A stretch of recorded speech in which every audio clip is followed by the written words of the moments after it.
regreso. El crimen organizado y asesinatos masivos en los centros penitenciarios, caracterización de las víctimas del CD8, año 2021, es la publicación académica sobre seguridad de la catedrática Lorena Piedra, a quien le damos la cordial bienvenida esta mañana para abordar la situación del sistema penitenciario del Ecuador. Muy buenos días, bienvenida, gracias por acompañarnos en este espacio. Buenos días, Anaís, es un gusto y un saludo cariñoso a la distinguida audiencia.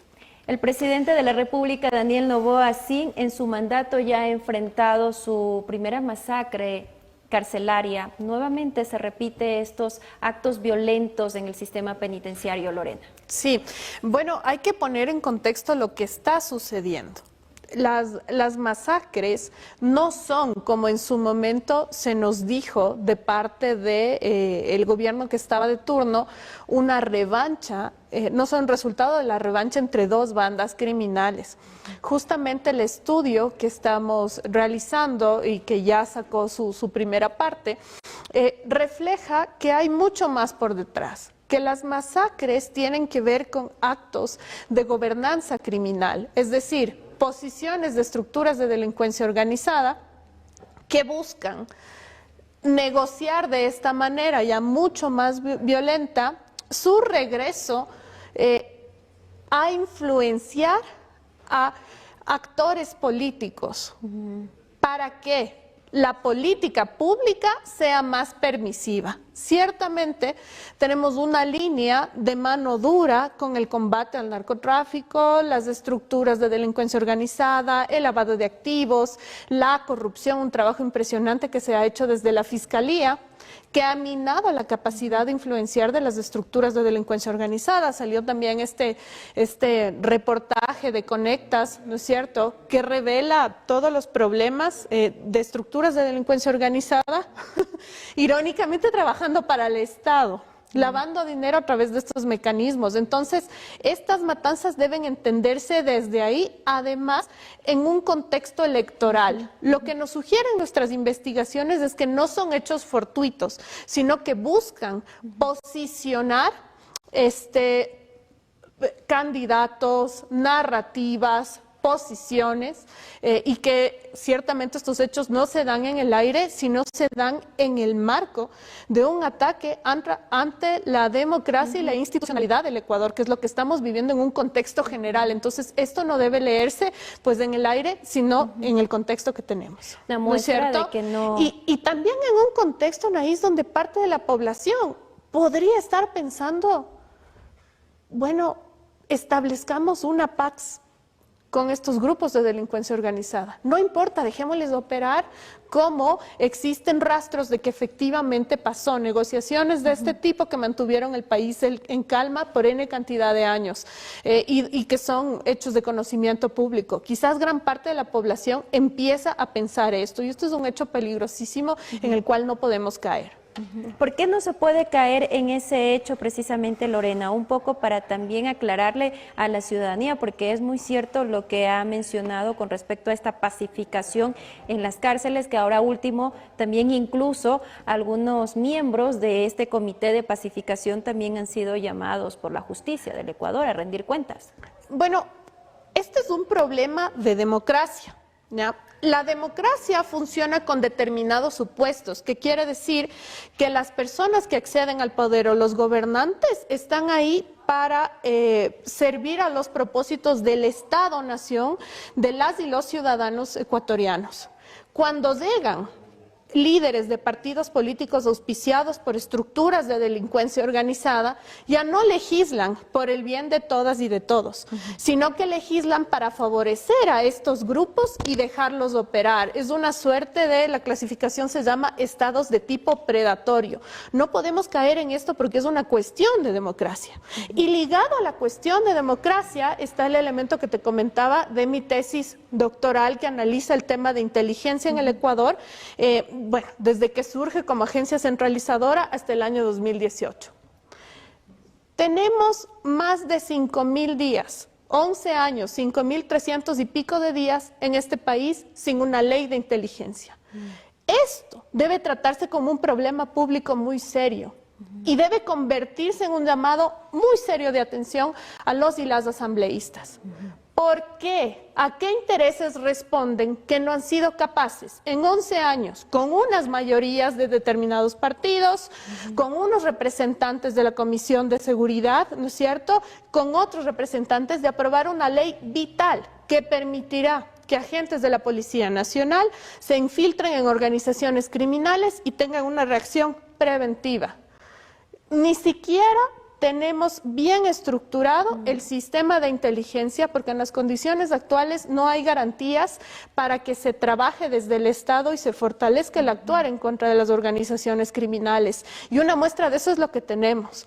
Organizaciones criminales que están cooptando una serie de espacios. La empresa privada, la clase política, y que están comprando voluntades y que están teniendo movimientos coordinados a nivel internacional para atacar lo último que queda del Estado ecuatoriano, para minar a las Fuerzas Armadas, porque ciertamente lo que está pasando con Fuerzas Armadas es que están siendo minadas por dentro a través de esta serie de eventos que no se puede controlar en los centros de privación de libertad mientras estén ahí, y también atacando a la prensa que hace su trabajo honestamente. Todos estos periodistas que han sido expuestos, cuyas vidas están en peligro como consecuencia de acciones coordinadas de estructuras de delincuencia organizada que pagan, y como hay dinero, pues se mueven voluntades. La ausencia de la ley de inteligencia es un elemento importantísimo que permite que todas estas cosas siguen pasando. Los nombres están claros: asambleístas de distintos partidos y movimientos políticos que no han logrado aprobar hasta ahora, 11 años después, esa ley tan importante. Lorena, eso es algo muy interesante de analizar, porque precisamente hemos escuchado en estos últimos tiempos que se ha pedido la depuración de la Policía Nacional, la depuración de las Fuerzas Armadas, y qué ha pasado precisamente con una ley de inteligencia para fortalecer eso.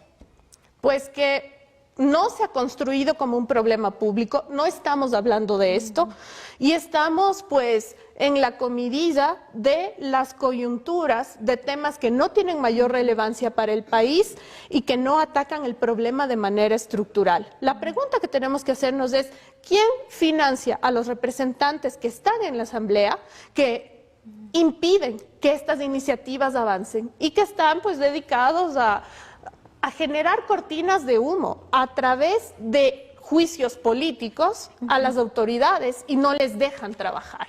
Ya, yo me meto en el tema de juicios políticos, pero por detrás, ¿cuál es mi agenda? Esta asamblea, la de este periodo, ha sido la que más capicetazos ha tenido en la historia del Ecuador. Y las mayorías móviles, ¿por qué se generan? Por intentos de juicio político, no por leyes que van a ser o no aprobadas. Eso ya nos dice la calidad de representantes que tenemos en este momento. Pero el tema central, como te digo, Anaís, es fortalecer el sistema de inteligencia, fortalecer el sistema penitenciario. Es hora de tomar decisiones que sean ejemplares en este sentido, y de ubicar las responsabilidades en todos los lugares donde están. No todo puede hacer el Ejecutivo. Tenemos una falencia enorme que por más de 11 años no se ha cubierto desde el Legislativo, y de la cual nadie habla. Esto es importantísimo. Lorena, y aparte de esa voluntad política, por ejemplo, en este caso de la Asamblea Nacional para impulsar esta ley de inteligencia, ¿qué otros factores también podrían implicar que se aplique también esta ley de inteligencia? Por ejemplo, inversión, recursos, personal, obviamente capacitación. Necesitamos generar un proceso de profesionalización en la inteligencia estatal, el cual no tenemos, ¿sí? Y lo que también genera, yo me atrevería a decir, cientos de personas que han trabajado desde la historia de la SENAIN en inteligencia, que tienen formación especializada, que se formaron en Cuba, en Venezuela, en Rusia, en actividades, operaciones psicológicas de inteligencia, que en este momento no trabajan para el Estado, que ya saben cómo operar y que pueden estar trabajando en lo privado, con suerte para empresas con una línea de negocio legal. Pero que yo me atrevería a decir, también están dentro de estructuras que están alineadas a actividades de delincuencia organizada, como la corrupción y otras. Esto es peligrosísimo. El Estado no tiene un monitoreo de quiénes son y quiénes fueron, ¿no es cierto?, en algún momento funcionarios que trabajaron para inteligencia estatal con formación de élite para hacer N cantidad de actividades que tienen un sentido cuando se trata de inteligencia estatal y del interés nacional, pero que puestas a servicio de privados y de estructuras de delincuencia organizada que tienen todo el dinero para pagar, son peligrosísimas. Es hora de establecer una ley clara que ponga prohibiciones de quiénes pueden ser funcionarios de inteligencia y de qué pasa con sus trayectorias después. Esta ha sido una negligencia que ha cometido el Estado por un periodo de tiempo muy largo y que no se ha corregido. Esto no es nuevo, esto tiene un buen tiempo. Y mientras tanto, ¿cómo funciona? Porque también se habla que a través de la inteligencia militar, la inteligencia policial, han podido resolver algunos casos en medio de esta inseguridad acá en el país. ¿Cómo está funcionando ese tema? Ciertamente, en nivel táctico, se maneja y se ha dado pues una serie de resultados. Pero esto no es suficiente, ¿ya? Y por eso, una vez más, resalto la importancia que tiene la prensa honesta y ética para denunciar los grandes problemas que tiene el Ecuador. Hay muchas cosas que no hubieran podido salir a la luz si no era por tarea de la prensa. Y eso en inicio no es tarea de la prensa, es tarea de un sistema de inteligencia que es capaz de prevenir, que es capaz de anticiparse. Si teníamos un buen sistema de inteligencia, en el momento en el que asesinaron a Fernando Villavicencio no lo hubieran matado, se hubieran generado alertas antes, pero no, lo asesinaron. Es solamente una muestra. Y como yo siempre digo, no nos explotaba la bomba en el cuartel policial de San Lorenzo y no tuviéramos estas, entre comillas, sorpresas de las masacres carcelarias. Ahí algo está pasando mal con todo el sistema de inteligencia, porque deberíamos tener la capacidad de anticipar todos estos hechos. Pero desde que explota esta bomba en el cuartel militar de San Lorenzo, es obvio que no la tenemos. Es obvio que la SENAIN hizo un trabajo de policía política, que nunca se dedicó a delincuencia organizada,